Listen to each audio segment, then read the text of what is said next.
नमस्कार विद्यार्थी मित्रांनो, मागील तासिकेला आपण प्राचीन भारतीय इतिहासाचा अभ्यास करत असताना या प्राचीन भारतीय इतिहासाची जी साधने आपण पाहत होतो, या साधनांमध्ये पुरातत्वीय साधनांचा अभ्यास केलेला होता। या पुरातत्वीय साधनांमध्ये शिलालेख, स्तंभालेख, ताम्रपट, स्तूप, नाणी व उत्खनन या साधनांचा अभ्यास आपण पुरातत्वीय साधनांमध्ये केलेला होता। आजच्या तासिकेला आपण प्राचीन भारतीय इतिहासाचा जी वाङ्मयीन साधने आहे, ज्या वाङ्मयीन साधनाच्या माध्यमातून आपल्याला प्राचीन भारतीय इतिहासाचा अभ्यास करायचा आहे, त्या साधनांविषयी माहिती आजच्या तासिकेला आपण या ठिकाणी अभ्यासणार आहोत। या वाङ्मयीन साधनांमध्ये प्राचीन वैदिक व संस्कृत साहित्य, ज्यामध्ये वैदिक वाङ्मय, महाकाव्य, पुराणे, बौद्ध साहित्य, जैन साहित्य आणि ऐतिहासिक समकालीन ग्रंथ या साधनांच्या माध्यमातून, या वाङ्मयीन साधनांच्या माध्यमातून आपण प्राचीन भारतीय इतिहासाचा अभ्यास आजच्या तासिकेला करणार आहोत।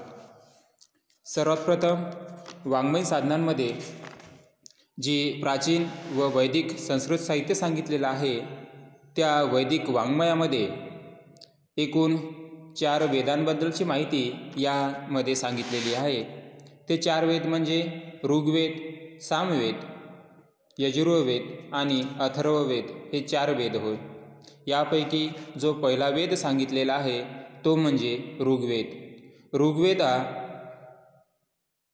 प्रार्थना ग्रंथ असून हा ग्रंथाची निर्मिती वेदकाळामध्ये झालेली आहे। जगामध्ये सर्वात प्राचीन व अतिशय महत्त्वाचा हा ग्रंथ समजला जातो। या ऋग्वेदाची निर्मिती विश्वामित्र, भारद्वाज या ऋषींनी केलेली आहे। या ऋग्वेदामध्ये एकूण 10 भाग व 1028 सूक्ते सांगितलेली आहेत। या ऋग्वेदाच्या माध्यमातून देवतांची स्तुती करून आपल्या कार्यासाठी मदत या ऋग्वेदाच्या माध्यमातून घेतली जाते। त्यानंतर दुसरा महत्त्वपूर्ण वेद म्हणजे यजुर्वेद होय। यजुर्वेद हा यज्ञवेद आहे। यज्ञाच्या वेळी म्हणावयाच्या मंत्रांना युजुस असं म्हणतात आणि त्यावरूनच या ग्रंथाचं नाव यजुर्वेद पडलेलं आहे। यज्ञप्रसंगी ऋग्वेदातील सूक्ते कोणत्या वेळी कशी म्हणावयाची याचा अभ्यास या वेदामध्ये सांगितलेला आहे। या वेदाचे 2 मुख्य प्रकार आहेत, एक म्हणजे शुक्ल पक्ष आणि दुसरा म्हणजे कृष्ण पक्ष होय। तिसरा महत्त्वपूर्ण वेद म्हणजे सामवेद। सामवेद हा संगीत ग्रंथ आहे। यज्ञाच्या वेळी गाण्याच्या चालीवर म्हणावयाचे मंत्र या सामवेदामध्ये सांगितलेले आहे। सामवेदामध्ये एकूण 1549 ऋचा असून ते 7 स्वरामध्ये गायन केले जातात। सामवेद भारतीय संगीताचे उगमस्थान होय। विद्यार्थी मित्रांनो, लक्षात ठेवा, भारतीय संगीताचे उगमस्थान म्हणजेच सामवेद होय। यामध्ये अनेक रागांबद्दल माहिती सांगितलेली आहे। विशिष्ट उच्चाराने ऋचा म्हटल्यास मंत्रांचे सामर्थ्य वाढते असं या वेदामध्ये सांगितलेलं आहे।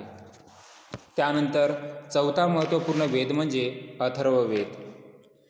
वाईट शक्तींपासून धोका होऊ नये करिता हा जे मंत्र किंवा तंत्र म्हटल्या जाते, किंवा जी वशीकरण विद्या आहे, विषविद्या आहे, किंवा औषध उपचार आहेत, किंवा जादू मंत्र आहे, या सर्वांचा समावेश या अथर्ववेदामध्ये होतो। सामाजिक व धार्मिक समजुती आणि अंधश्रद्धेमधून या वेदाची निर्मिती झाली किंवा त्यावर उपाययोजना म्हणून हा वेद सांगितलेला आहे।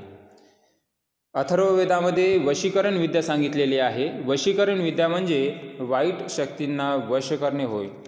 या वशीकरण विद्येमध्ये अथर्वण मंत्र आणि अंगिरस या 2 मंत्रांचा उपयोग केला जातो। अथर्वण मंत्र म्हणजे उपायकारक किंवा संकट निवारक किंवा दृष्ट प्रवृत्तीपासून वाचविणारे मंत्र म्हणजे अथर्वण मंत्र होय।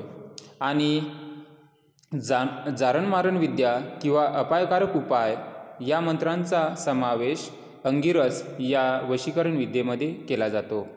अथर्ववेदामध्ये 20 कांड, 731 सूक्ते आणि 5987 मंत्र यांचा समावेश अथर्ववेदामध्ये केलेला आहे।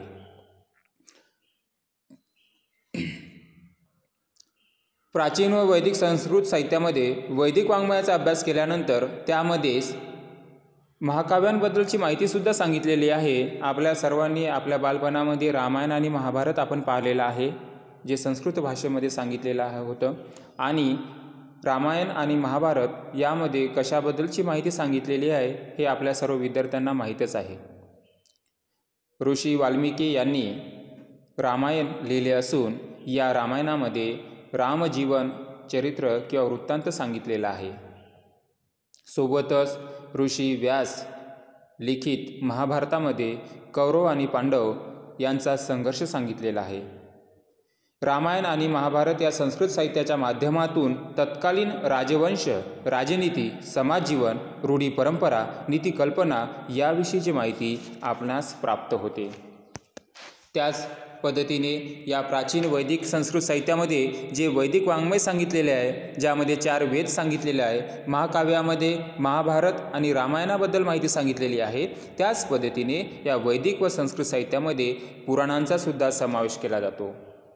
एकूण 18 पुराणे असून पुराण हे हिंदूंच्या धार्मिक कल्पनांचे मूळ आहे।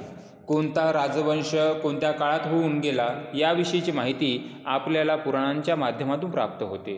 मत्स्य, वायू, विष्णू, ब्रह्मांड, भागवत ही काही पुराणांची नावे आहेत। मौर्य वंशाबद्दल माहिती प्राप्त होण्यासाठी विष्णू पुराण अतिशय महत्त्वपूर्ण ठरते।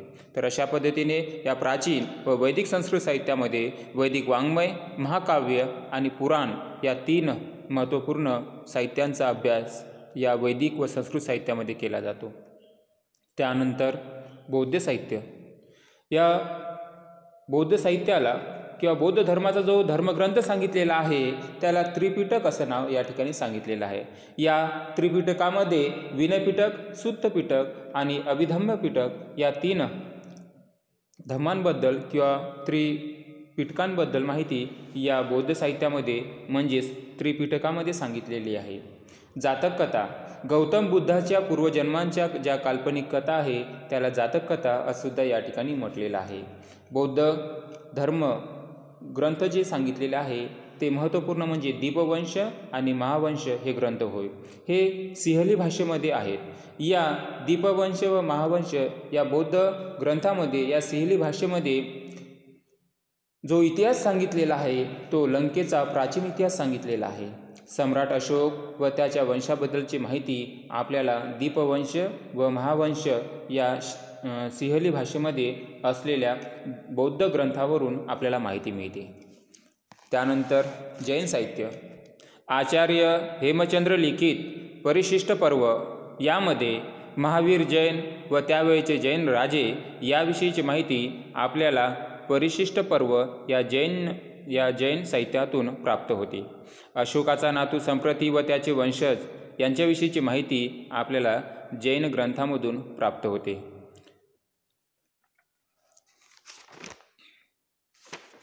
त्यानंतर शेवटचा पॉईंट तो म्हणजे ऐतिहासिक समकालीन ग्रंथ।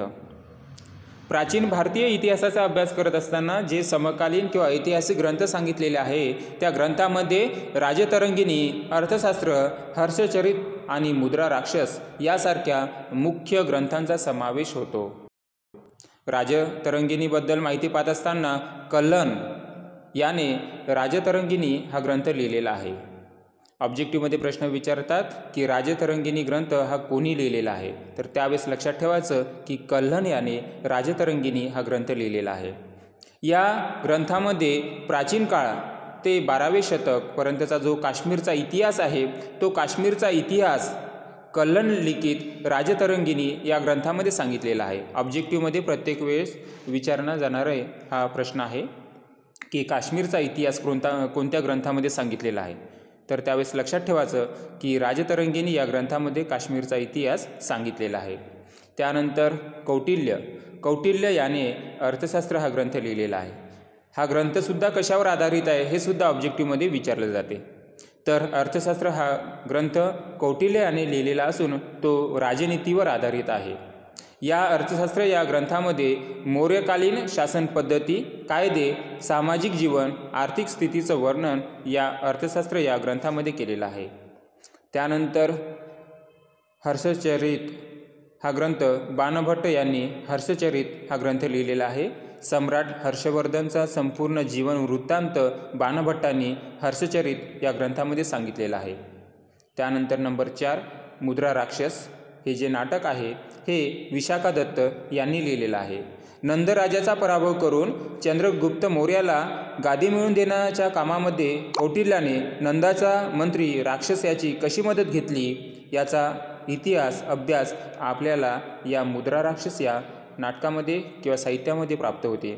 तर विद्यार्थी मित्रांनो, प्राचीन भारतीय इतिहासाची जी आपण वाङ्मयीन साधने आजच्या तासिकेला पाहिलेली आहेत, ज्यामध्ये प्राचीन वैदिक व संस्कृत साहित्य सांगितलेलं आहे. त्यामध्येच या वैदिक आणि संस्कृत साहित्यामध्ये वैदिक वाङ्मय जे एकूण 4 वेद सांगितलेले आहेत, 2 महाकाव्य आणि 18 पुराणे. पुराणांची संख्यासुद्धा या ठिकाणी ऑब्जेक्टिव्हमध्ये विचारतात.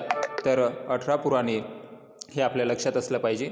बौद्ध साहित्य, जैन साहित्य आणि ऐतिहासिक समकालीन ग्रंथामध्ये राजतरंगिणी, अर्थशास्त्र, हर्षचरित आणि मुद्रा राक्षस या ऐतिहासिक समग्रंथाविषयी आपण माहिती आजच्या तासिकेला पाहिलेली आहे. प्रत्येक वेळेस जेव्हा पहिल्या सेमची एक्झाम होते तेव्हा प्राचीन भारतीय इतिहासाची पुरातत्त्वीय साधने किंवा वाङ्मयीन साधने एकमेकाला पर्याय असतात दोन्ही प्रश्न. तर हा प्रश्न 16 गुणासाठी विचारला जातो. धन्यवाद. पुढील तासिकेला आपण प्राचीन भारतीय इतिहासाबद्दलची माहिती पाहत असताना जे परकीय यात्रेकरू आपल्या भारतामध्ये आलेले होते आणि त्यांनी भारतातले ज्या राज्याची राज्यव्यवस्था असेल त्या राज्यव्यवस्थेमध्ये राहून त्या राज्यव्यवस्थेचा अभ्यास करून जी माहिती आपल्या ग्रंथामध्ये लिहिलेली आहे त्याबद्दलचे परकीय यात्रेकरूंचं यात्रा वर्णने हा टॉपिक आपण या ठिकाणी पुढच्या तासिकेला अभ्यासणार आहोत. धन्यवाद.